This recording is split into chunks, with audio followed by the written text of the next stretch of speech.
اے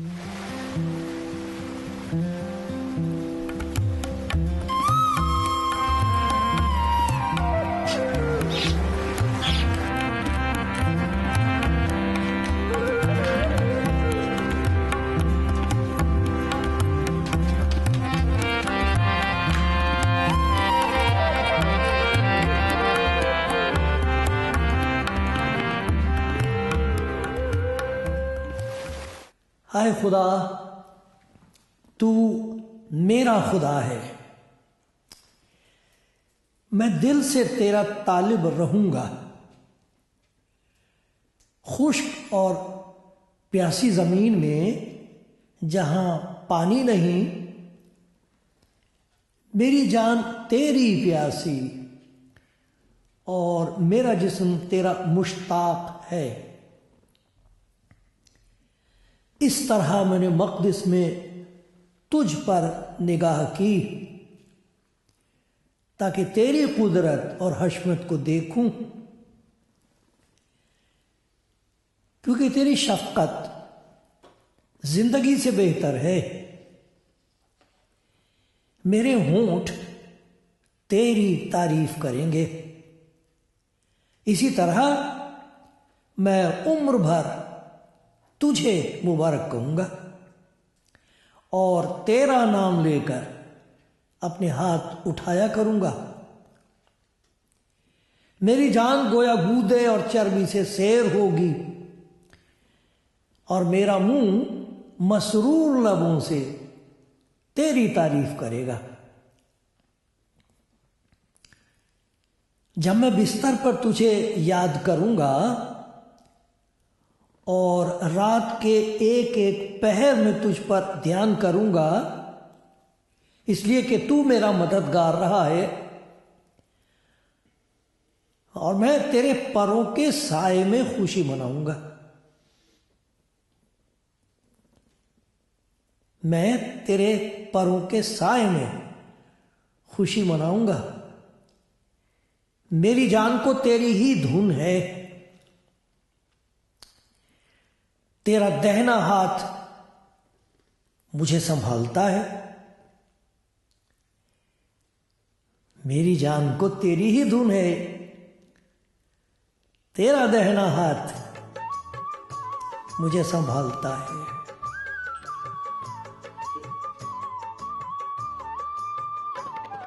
آپ کلام زندگی پروگرام دیکھ رہے ہیں۔ خدا کرے آج آپ کچھ ایسی باتیں دیکھیں،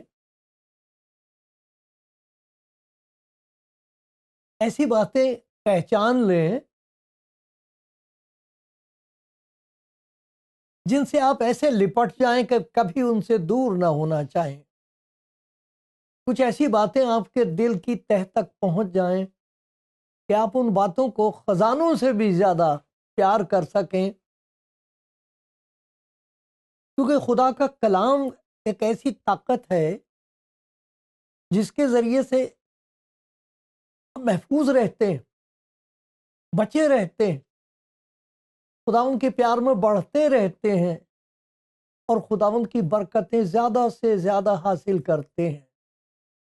خداوند آپ کو برکت دے رہا ہے، خداوند مجھ پر بھی رحم کرتا رہے، آمین۔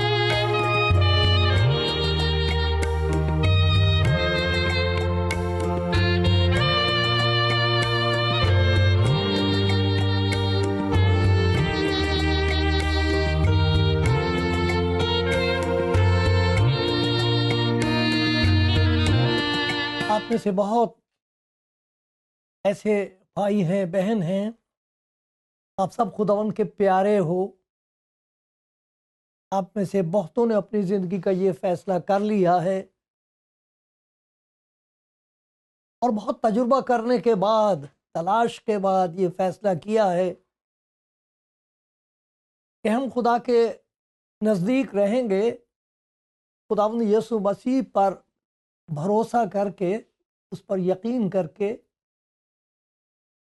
اس کے پاک روح کی مدد سے زندگی بسر کریں گے۔ بہت پیارا فیصلہ ہے، کیونکہ خدا کے کلام میں یہ بتایا گیا ہے کہ خداوند یسوع مسیح کا یہ کہنا ہے مجھ سے جدا ہو کر تم کچھ نہیں کر سکتے، مجھ سے لپٹے رہو۔ اور یہاں جو زبور میں نے آپ کے سامنے پڑھا ہے، میں نے ارادتاً ایک بات پر زور دیا، وہاں ٹکا ہوں، اس کو دوبارہ زور زور سے پڑھا ہے۔ مثال کے طور پر، میری جان تیری پیاسی ہے، تو میرا خدا ہے، میرا دل تیرا طالب ہے، تیری تلاش ہے میرے دل کو۔ کہتا میں خدا کے گھر میں تجھ پر نظر کروں گا، تیری شفقت زندگی سے بہتر ہے، تیرا نام لے کر ہاتھ اٹھایا کروں گا۔ یہ کتنی دفعہ اس بات کا ذکر ہے، تو میرا مددگار رہا ہے۔ اور پھر یہ تیرے پروں کے سائے میں خوشی مناؤں گا، تیرے پروں کے سائے میں۔ اتنی نزدیکی خدا کی ضروری ہے، اتنا ضروری ہے کہ ہماری آنکھیں اس کی طرف رہیں، ادھر ادھر نہ ہو جائیں، مشکلوں کو نہ دیکھتے رہ جائیں، مصیبتوں پر سوچتے نہ رہ جائیں۔ ہماری روحانی زندگی کا دار و مدار، انحصار اس پر ہے، منحصر اسی پر ہے کہ ہم اس کے نزدیک رہیں، وہ ہمارے نزدیک رہے۔ اسی لیے خداوند کے بندے داؤد نے یہ کہا ہے کہ وہ جو تجھ سے دور ہیں فنا ہو جائیں گے، برباد ہو جائیں گے۔ اس لیے میرے لیے یہی بھلا ہے کہ خدا کی نزدیکی حاصل کروں، کیونکہ اور کوئی طریقہ نہیں ہے کہ ہم محفوظ رہ سکیں۔ باہر سے بھی ہم پر حملے ہوتے ہیں، مخالفتیں ہیں، دکھ ہیں، بیماریاں ہیں، ایذا رسانی ہے، یہ سب باہر سے۔ اندر سے اور بھی عجیب قسم کی مصیبتیں ہیں۔ شیطان اندر ہمارے ایسی باتیں پیدا کر دیتا ہے کہ ہمارا رشتہ خدا سے ٹوٹ جائے۔ اس لیے یہ بہت ضروری ہے جو خدا کے بندے داؤد نے کہا، میرے لیے یہی بھلا ہے، کیونکہ وہ جو تجھ سے دور ہیں فنا ہو جائیں گے، برباد ہو جائیں گے۔ مسیحی زندگی قائم رکھنے کے لیے اور جو برکت اس نے دے دی ہے اس کو محفوظ رکھنے کے لیے، اس کی رکشا کرنے کے لیے بہت ضروری ہے کہ ہم اس سے لپٹے رہیں، دیکھتے رہیں کون سی ایسی چیز ہے جس کی وجہ سے رکاوٹ پیدا ہو جاتی، دیوار کھڑی ہو جاتی، اسے ڈھا دیں۔ یہ بہت ضروری ہے۔ تو اس کے بارے میں خدا کے کلام میں ایک بڑا پیارا وعدہ ہے، اور خداوند نے اس طرح کہا ہے کہ 65واں زبور ہے یہ حوالے سب آ جائیں گے، آپ ان کو دیکھنا اور ضرور دیکھنا، اور ان کو لکھ لیجئے، یہ کام آئیں گے، یہ میرے کام آتے ہیں۔ بہت ضروری ہے یہ بات، ہماری روحانی زندگی کا دار و مداری اسی پر انحصار ہے۔ اگر یہ چیز ہٹ جائے تو ہم گئے، اتنا خطرناک ہے یہ وقت، ہمیشہ ایسا ہی رہا ہے، اور بہت ضروری ہے کہ ہم اس سے لپٹے رہیں۔ اسی لیے خدا نے کہا ہے مجھ سے لپٹے رہو۔ جیسے شاخ ٹہنی سے جڑی رہتی ہے، بنی رہتی ہے، اسی طریقے سے ہم کو اس سے جڑے رہنے کی ضرورت ہے، ورنہ ڈالی کی طرح کٹ جاتے، سوکھ جاتی ہے، لوگ اسے آگ میں جھونک دیتے۔ کتنے اگر ہوشیار نہ رہیں تو بہت لوگوں کی کہانی یہی ہے، انہوں نے بہت اچھا شروع کیا خدا یسوع مسیح کے ساتھ، اور اب معلوم نہیں کہاں ہیں وہ۔ انہوں نے دھیان نہیں رکھا اس بات کا کہ ہمارا سارا دھیان اس پر رہے، ہماری جان اس کے لیے پیاسی رہے، اس کے کلام سے لپٹے رہیں، کوئی چیز بیچ میں آنا جائے۔ دیکھو خدا کا کتنا پیارا وعدہ ہے، یہ لکھا ہوا ہے، مبارک ہے وہ آدمی، عورت، وہ بھائی، وہ بہن، وہ شخص، وہ مبارک ہے، دھنیہ ہے وہ۔ کون ہے وہ؟ جسے تو برگزیدہ کرتا، جسے تو چن لیتا ہے اور اپنے پاس آنے دیتا ہے۔ یہ خدا کے پاس آنا، یہ اس کی مہربانی، بخشش ہے اس کی۔ آپ کو تجربہ ہے، مجھے امید ہے کہ آپ کو تجربہ، کئی دفعہ دعا میں ایک عجیب قسم کی خوشی محسوس ہوتی ہے، وہ خدا کی حضوری ہوتی ہے۔ کئی دفعہ آنکھوں میں آنسو آنے لگتے ہیں، آپ کو معلوم نہیں ہوتا کہ شکر کیسے کریں۔ وہ خدا کی حضوری ہوتی ہے، اس کی نزدیکی ہوتی ہے۔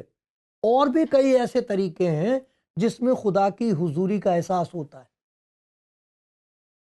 وہ بہت ضروری ہے۔ ہر ایماندار کے لیے ہر روز اس کی ضرورت ہوتی ہے۔ اس کی مثالیں میں آپ کے سامنے رکھوں گا، اور خدا کرے مجھ پر رحم ہوتا رہے، کوئی چیز مجھے اس سے دور نہ کر دے، ورنہ وہی بات ہے، وہ جو تجھ سے دور ہیں فنا ہو جائیں گے، برباد ہو جائیں گے۔ ہماری حفاظت، ہماری رکشا، ہمارا سب کچھ اسی بات پر نربھر ہے کہ ہم اس سے لپٹے رہیں۔ خدا یسوع مسیح نے کہا تھا کہ جیسے مرغی اپنے بچوں کو اپنے پروں تلے رکھتی ہے سائے میں، ویسے ہی میں نے چاہا کہ تم میرے پروں کے سائے میں رہو۔ وہاں یہی تو کہہ رہا ہے وہ، میں تیرے پروں کے سائے میں خوشی مناؤں گا۔ اگر ہم اس کے نزدیک رہیں تو خوشی ہی خوشی ہمارے لیے، اور اگر اس کے پروں کے سائے سے دور ہو جائیں کسی وجہ سے تو سب کچھ خشک ہو جاتا ہے، خاک میں مل جاتا ہے، شرمندگی شرمندگی ہوتی۔ خدا نہ کرے، خدا نہ کرے ایسا ہو۔ لیکن میرے پیارے بھائی، میری پیاری بہن، اگر آپ نے خداوند کے پیچھے چلنے کا فیصلہ کیا ہے تو آج کی بات کو بڑے غور سے سمجھیے۔ یہ ایک ایسا کام خدا کرتا ہے جو ہر روز کرتا ہے، اور ہر ایماندار کی زندگی میں کرتا ہے، اور آخری دن تک کرتا رہے گا، تاکہ ہم اس کے نزدیک رہیں۔ وہ پاک ہے تو وہ یہ دیکھتا رہتا ہے، خدا اس بات کا خیال رکھتا ہے کوئی ایسی چیز ہمارے اندر نہ ہو جائے جو ہم کو اندر سے ناپاک کر دے۔ وہ اس کو دکھاتا رہتا ہے، اور جب ہم اس کے حضور آ کے توبہ کرتے ہیں اس کو دھوتا رہتا ہے، صاف رکھتا ہے۔ لکھا ہے خدا ان کے لیے، لکھا ہے وہ پاک ہے، اور ضرور ہے کہ ہم بھی پاک ہوں۔ میں پاک ہوں، تم بھی پاک ہو۔ آپ سن رہے ہیں میرے پیارے بھائی، پیاری بہن، سمجھ رہے ہیں کہ اس کی کتنی زبردست ضرورت ہے؟ کیونکہ لکھا وہ جو تجھ سے دور ہیں فنا ہو جائیں گے۔ خدا کے بندے نے ایک اور جگہ کہا، اگر بدی میرے دل میں ہوتی، اگر میں بدی کو اپنے دل میں رکھتا تو کیا نقصان ہوتا؟ خداوند میری نہ سنتا، ہمارا رشتہ ٹوٹ جاتا، ہماری جو بات چیت ہوتی ہے میں اس سے فریاد کرتا ہوں، وہ سنتا ہے، وہ کچھ کہتا ہے مجھے سنائی دیتا، یہ رشتہ ختم ہو جاتا۔ اور اگر ہمارا رشتہ ٹوٹ جائے کہ ہم نہ اس کی سنیں وہ ہماری نہ سنیں، تو پھر جائیں گے کہاں ہم؟ بہت ہوشیاری سے، بہت سمجھداری سے، بہت فرمانبرداری کے ساتھ چلنا پڑتا ہے۔ خدا کرے آپ کو بڑی برکت ملے اس کلام سے جو آپ سننے کو ہے۔ دیکھو، جب خدا کسی کو اپنی نزدیکی بخشتا ہے تو بہت ساری باتیں ہوتی ہیں، لیکن ایک بہت ضروری بات یہ ہوتی ہے کہ انسان کو اپنا اصل حال نظر آ جاتا ہے، اور جب وہ خدا کے حضور اس بات کو پہچان کر روتا ہے تو خدا اس کا حال بدل دیتا ہے، اس بلا کو دور کر دیتا ہے، اس بدی کو اس کے اندر سے دھو کے صاف کر دیتا ہے۔ یہ ہر روز ہوتا ہے، ہر روز۔ جیسے ہم کو اپنے جسم کی صفائی کی ضرورت ہوتی، طہارت ہوتی ہے، عبادت سے پہلے ہاتھ دھو، یہ طہارت باہر کی ہوتی، بہت اچھا ہے، طہارت ہوتا دھونا، پاک کرنا، اتنا تو ہم کر سکتے، لیکن اندر کی طہارت ہم نہیں کر سکتے، اندر سے نہیں دھو سکتے، اور وہیں ہوتی ہے جدائی، وہیں شیطان کو موقع ملتا ہے۔ تو میرے پیارے بھائی، میری پیاری بہن، سنو، دیکھو آپ کو میں مثال دوں گا خدا کے پاک کلام میں۔ دیکھیے، ایوب نام کا ایک بہت پیارا خدا کا خادم ہوا ہے، اس کے بارے میں بہت باتیں ہیں، اس کتاب کو آپ پڑھیے۔ اس کے بارے میں آپ کو صرف ایک بات دکھانا مانگتا ہوں کہ یہ کس قسم کا شخص ہے، اور خدا اس کی زندگی میں کتنا خوبصورت کام کرتا ہے۔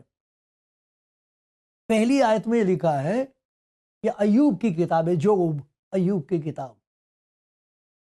ایوب اوز کی سرزمین میں، جگہ کا نام ہے اوز کا علاقہ، اوز کی سرزمین میں ایوب نام ایک شخص تھا۔ اب یہ دیکھیے کیا لکھا، وہ شخص کامل، کامل راست باز تھا، خدا سے ڈرتا اور بدی سے دور رہتا تھا۔ کتنی پیاری زندگی ہے خدا کے نزدیک۔ اس کو کہتے ہیں خدا کے نزدیک ہونا. خدا کی قربت کسی کو بخشی جائے تو اس کے لیے کامل، راست باز، خدا سے ڈرنے والا، بدی سے دور رہنے والا. کتنی خوبصورت زندگی ہے. لیکن اب یہ دیکھیے کہ خدا اپنے بندے کو پیار کرتا ہے اور اس کی زندگی میں ایک کام کرنا چاہتا ہے جس کی اسے سخت ضرورت ہے، اور یہ سلوک خدا ہر ایک کے ساتھ کرتا ہے. اب ذرا اس کتاب کے آخر میں آئیے، 42واں باب ہے اس کا، اور اس میں خدا کا بندہ کہتا ہے، میں یہ پڑھ رہا ہوں 42واں باب اور اس کی 5ویں آیت سے، میں نے تیری خبر کان سے سنی تھی، اب میری آنکھ تجھے دیکھتی ہے. اتنے نزدیک آ گیا، مجھے دکھائی دے رہا تو. ارے ہم خدا کا دیدار حاصل کرنا مانگتے ہیں. خدا رحم کر کے ہمیں دیدار بخشتا ہے ہماری اپنی حالت کا. دیکھا آپ نے، میں نے تیری خبر کان سے سنی تھی پر اب میری آنکھ تجھے دیکھتی. نتیجہ کیا ہوا؟ اس لیے مجھے اپنے آپ سے نفرت ہے اور میں خاک اور راکھ میں توبہ کرتا ہوں. اور اس کے بعد کیا ہوا ہے؟ اس کی زندگی میں خداوند ایک نیا کام کیا ہے. جس چیز سے اس کی جان گھبرا گئی ہے دیکھ کے کہ یہ میری زندگی میں کیا بات آ گئی ہے، اور خدا کے حضور کہتا خاک اور راکھ میں توبہ کرتا ہوں. اس کے بعد جو خداوند نے اس کی زندگی کی تقدیس کی ہے، توبہ کا نتیجہ تقدیس. تقدیس کہتے ہیں پوتر ہونا، پاک ہونا. جب آدمی کو پتہ لگ جائے کہ میں گناہ گار ہوں اور خدا کے حضور ہے، خدا اسے خود دھوتا ہے. ہم نہیں دھو سکتے، ہم ڈھانکتے ہیں اسے، ایک دوسرے کو دھوکہ دیتے ہیں. لوگ ہماری باتیں سن کے سوچتے ہیں بہت اچھے ہیں. ارے خدا کے حضور میں ڈر کے منت کرتا ہوں مجھ پر رحم کر، کیونکہ جو کچھ میں ہوں اسے وہ دیکھتا ہے اور وہ مجھے دکھا دیتا ہے. اگر میں توبہ نہ کروں تو تباہ ہو جاؤں گا، اور اگر توبہ کر لوں تو وہ تقدیس کر دے گا، پاک کر دے گا. کیسے پتا ہے؟ دیکھیے یسایا نبی کی کتاب، یسایا نبی کی کتاب آ جائیے، اس کا پہلا بات دیکھیے. یہ خداوند فرماتا ہے، اب خداوند فرماتا ہے آؤ آؤ میرے پاس، آؤ ہم باہر حجت کریں. تم دوسروں کے ساتھ حجت کرتے ہو، اپنے آپ کو اچھا ثابت کرتے ہو، دوسروں کو بے وقوف ثابت کرتے ہو. آؤ میرے پاس، آؤ ہم حجت کریں. اب آ میری بیٹی، میں اور تو بات کریں گے. آجا میرے بیٹے، تو اور میں بات کریں گے. آجاؤ بات کرتے ہیں. اگرچہ تمہارے گناہ قرمزی ہوں، سیاہ ہوں، کالے ہوں، بالکل اگر تمہارے گناہ قرمزی ہوں، وہ برف کی مانند سفید ہو جائیں گے. ہر چند ارغوانی ہو تو بھی اون کی مانند اجلے ہو جائیں گے. اگر تم راضی اور فرمان بردار ہو تو زمین کے اچھے اچھے پھل کھاؤ گے. مگر انکار کرو، اگر انکار کرو اور باغی ہو تو تلوار کا لقمہ ہو جاؤ گے، کیونکہ خداوند نے اپنے منہ سے یہ فرمایا ہے. ارے تمہاری جان کا خطرہ ہے، تمہاری روحانی زندگی کا خطرہ ہے. آ جاؤ میرے پاس. کیسے بھی گناہ کیوں نہ ہوں گے میں دور کر دوں گا. چھپاؤ مت، چھپنے کی کوشش مت کرو، چلے آؤ. ارے مبارک ہے وہ جسے وہ برگزیدہ کرتا اور اپنے پاس آنے دیتا. جو اس کے پاس آ جائے تو بدی اس کے پاس نہیں رہ سکتی، گناہ اس کے اندر نہیں رہ سکتا، کسی کے لیے نفرت اس کے اندر نہیں رہ سکتی. اس کی نظر اس پر ہوگی، لوگوں کی خرابیوں پر نہیں ہوگی. اسی لیے لکھا انہوں نے اس کی طرف نظر کی اور منور ہو گئے، ان کے منہ پر کبھی شرمندگی نہیں آئے گی. کہاں ہیں آپ میرے پیارے بھائی، میری پیاری بہن؟ یہ وہ کام ہے جو خدا ہر روز کرتا اپنے بندے کی زندگی میں، تاکہ بدی کہیں اندر آ گئی تو برباد ہو جائے گا، وہ رشتہ ٹوٹ جائے گا. اسی لیے کہتا اگر میں بدی کو اپنے دل میں رکھتا، توبہ توبہ، دل میں مت رکھو بدی، یہ برباد کر دے گی. دوسری طرف خداوند کہہ رہا ہے لا میں تجھے دھو دوں. فرق ہے وہ جسے تو برگزیدہ کرتا اور اپنے پاس آنے دیتا ہے. جو اس کے پاس آ جائے ابلیس اس کے پاس نہیں آ سکتا. بدی اس کے اندر رہ نہیں سکتی، ہر روز اپنے آپ کو دھونا پڑتا ہے ایماندار کو۔ کیا حال ہے آپ کا؟ کوئی ایسی بات تو نہیں دل میں آ گئی؟ یہ سب کے ساتھ ایسے ہی ہوتا، یسعیاہ نبی کے ساتھ بھی ایسا ہی ہوا۔ چھٹے باب میں دیکھ لیجیے یسعیاہ نبی کی کتاب، اس کا چھٹا باب کہتا میں نے خداوند کو دیکھا۔ اس سے پہلے یہ 5ویں باب میں دیکھنا کہ کتنا وہ لوگوں کے بارے میں افسوس کر رہا، تم پر افسوس، اس پر افسوس، سب پر افسوس، ہائے سب پر، سب برباد ہو رہے۔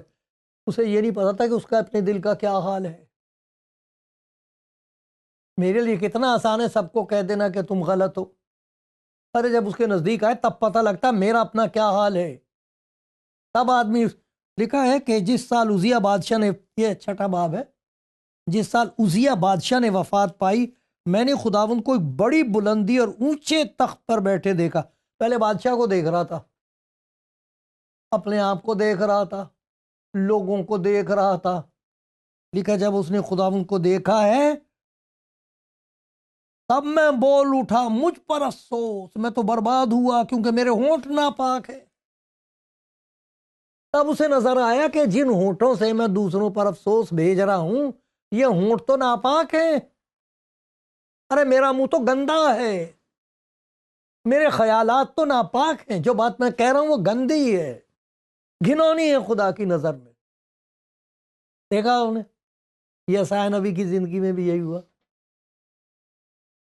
لوکا کی انجیل میں 5ویں باب میں ایک بڑی پیاری بات ہے جو خداوند کے ایک شاگرد کے بارے میں ہے، پطرس کے بارے میں۔ ابھی اسے یسوع مسیح کے بارے میں زیادہ نہیں پتا۔ اس کے بعد خداوند نے اس کو کہا تھا میرے پیچھے ہو لے۔ جب اس نے خداوند کا عجیب معجزہ دیکھا کہ کس طریقے سے اس کے کہنے سے اس نے جال ڈالا اور اس قدر مچھلیاں آ گئیں، کہتے ہیں ہم نے تو ساری رات یہاں جال ڈالا تھا کچھ بھی نہیں لگا تھا، یہاں ہی نہیں مچھلی، ہم تو سوچ رہے تھے ہے ہی نہیں، اتنی مچھلیاں کیسے آ گئیں؟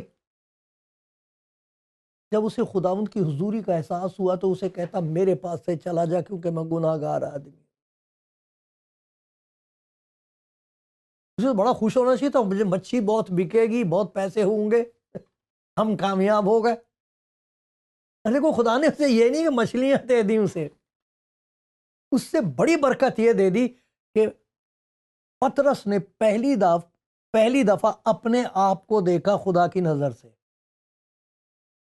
خدا نے اس کو برباد نہیں کیا، خداوند نے یہ نہیں کہا کہ تو اس لائق نہیں ہے، پہلے جا کے نیکی کے کام کر، ایسا کچھ نہیں کہا۔ جب اس نے خداوند کی حضوری، یسوع مسیح کی حضوری محسوس کی ہے تو حیران ہو کے کہنے لگا یہ کون ہے؟ ہائے ہائے، میں اس لائق نہیں ہوں کہ یہ میرے نزدیک آئے، میں تو گناہ گار آدمی ہوں، میرے پاس سے چلا جا۔ اس نے کہا اس تیرے لیے تو میں آیا ہوں، اگر میں پاس چلا جاؤں گا تو تیرے پلے کچھ نہیں رہے گا، تیرے پاس کچھ بھی نہیں رہے گا، اور اگر میں تیرے پاس آؤں تو میں تجھے دنیا بھر کے لیے استعمال کروں گا۔ ساری دنیا میں اس کا کلام پڑھا جاتا ہے جو خدا نے پطرس کو دیا تھا، ساری دنیا میں پڑھا جاتا۔ یہ وہ شخص ہے جس کی زندگی کو خدا نے بالکل بدل کے رکھ دیا۔ تو میرے پیارے بھائی کہاں ہیں آپ؟ کہاں ہیں آپ؟ بہت اچھا آپ عبادت کرتے ہیں، بہت اچھا آپ خدمت کرتے ہیں، سب کچھ بہت اچھا کلام پیش کرتے ہیں، آپ بہت پیاری بہن ہیں، لیکن میری پیاری بہن، میرے پیارے بھائی، اس بات کا دھیان رکھو، کسی قسم کا گناہ اگر زندگی میں آ گیا، کسی قسم کا بھی ہو،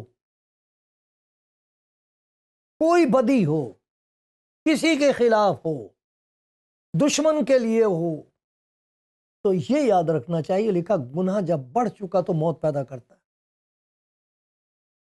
اور یہ خدا کی بہت بڑی مہربانی ہوتی ہے، یہ اس کا رحم ہوتا ہے۔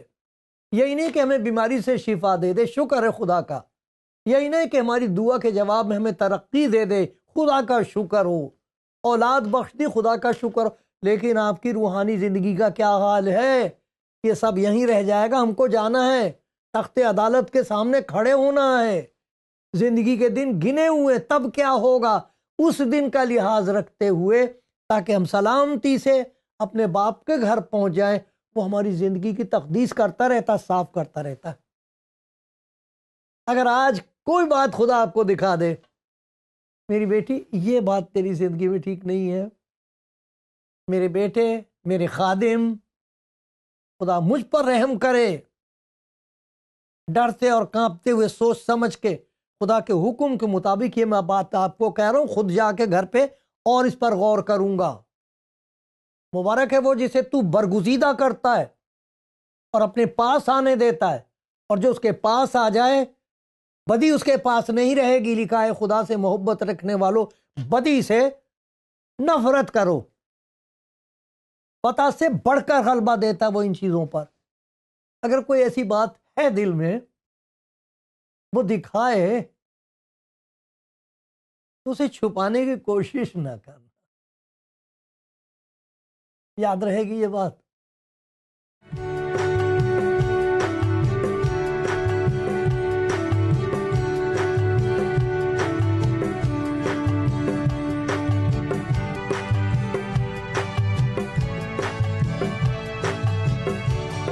خدا ان کے پیارو، یہ ایک بڑی پیاری بات ہے، اسی لیے اس کو انجیل کہتے ہیں کہ خدا ان کو دعوت دے رہا، ان کے دروازے کھٹکھٹاتا ہے جنہیں کوئی منہ نہیں لگائے گا، جنہیں خود اپنے آپ سے نفرت ہو جاتی ہے، جو یہ سمجھ بیٹھتے ہیں کہ اب اس گناہ سے میری نجات نہیں ہو سکتی، اس سے چھپو، اسے چھپاؤ، کوئی نیکی کر کے اسے ڈھانک لو، لیکن وہ اندر ہی اندر کینسر کی طرح کھاتا رہتا ہے گناہ۔ خداوند یہ کہہ رہا ہے کہ وہ بڑا مبارک ہے جسے تو چن لے۔ آپ کے جیسے بات ہو رہی ہے آپ سے، آپ مبارک ہو، آپ سے بات کی جا رہی ہے، یہ خدا کا کلام ہے، میں کچھ نہیں بھائی، میں تو اس کے سامنے مٹی ہوں، میرا نام بھی کچھ نہیں ہے۔ جب میں اس دنیا سے جاؤں گا، اگر خدا کا رحم ہوا، کو کفن وغیرہ کی بات ہوئی، جنازہ ہوا، کیا پتا مچھلیاں کھائیں میں ڈوب کے مروں، لیکن اگر ہوگا تو وہ مجھے مٹی کہیں گے، نام کوئی نہیں ہوگا۔ ہم مٹی کو مٹی کے سپرد کرتے، ارے کیا ہے ہمارا۔ لیکن خدا کا انتظام دیکھو، وہ کہہ رہا ہے کہ برگزیدہ کرتا، اپنے پاس آنے دیتا ہے، جو پاس آ جائے اسے وہ پاک کرتا ہے، پاک کر دیتا ہے۔ اسی لیے لکھا مبارک ہے وہ جس کی خطا بخشی گئی، جس کا گناہ ڈھانکا گیا، ہم نہیں ڈھانک سکتے، وہ ڈھانک دے گا۔ مسیح کے خون سے ڈھک جاتے ہیں وہ سب، ڈھانکا گیا ہے۔ تو آپ میرے ہمارے گناہوں کو اپنے اوپر لیے ہوئے صلیب پر چڑھ گیا ہے۔ وہی ہے جو کہہ سکتا تیرے گناہ معاف ہوئے، بیٹا بیٹی تیرے گناہ معاف ہوئے۔ تو اس کے لیے لکھا مبارک ہے وہ جس کی خطا بخشی گئی، جس کا گناہ ڈھانکا گیا، جس کی بدکاری کو خدا حساب میں نہیں لاتا۔ لیکن وہ یہ بھی کہتا ہے جب میں خاموش رہا، دکھا دیا خدا نے گناہ، لیکن کچھ نہیں کرنے کو تیار۔ جب میں خاموش رہا، پتہ کیا نتیجہ ہوگا؟ تو دن بھر کے کرہانے سے میری ہڈیاں گھل گئیں، تیرا ہاتھ دن رات مجھ پر بھاری تھا، میری تلاوت خشکیوں سے سب کچھ تباہ ہو جاتا ہے، گھر کے گھر اجڑ جاتے ہیں، کچھ نہیں رہتا۔ تو وہ خداوند کہہ رہا ہے کہ دیکھ میں تجھے برگزیدہ کر کے، علیحدہ کر کے تجھے اپنے پاس بلا رہا ہوں، اپنے گناہوں کو چھپا مت، لا میں ان کو سب کو دور کر دوں گا، پاک کر دوں گا اپنے پاس۔ اور جب جب کبھی تیرے اندر کوئی ایسی بات آئے گی میں دھو دیا کروں گا۔ اچھا میری بیٹی، اچھا میرے بیٹے، یہ مسیحی زندگی میں کامیاب رہنے کا ایک بھید ہے۔ یہ بہت خطرناک چیز ہے کہ اگر ہم اسے چھپائیں، ایسا نہ کرنا۔ وہ تیار ہے، تقدیس کرے گا، پاک کرے گا، اٹھا کے کھڑا کر دے گا، برکت پر برکت دے گا۔ ہاں یہ سچ ہے، بالکل سچ ہے، دیر نہ کرنا، آ جاؤ اس کے پاس، کہہ دو۔ اور اسی طرح ہر روز وہ کرتا رہے گا، ہر روز آپ کی زندگی تازہ ہوگی، مضبوط ہوگی، محفوظ رہے گی۔ آمین۔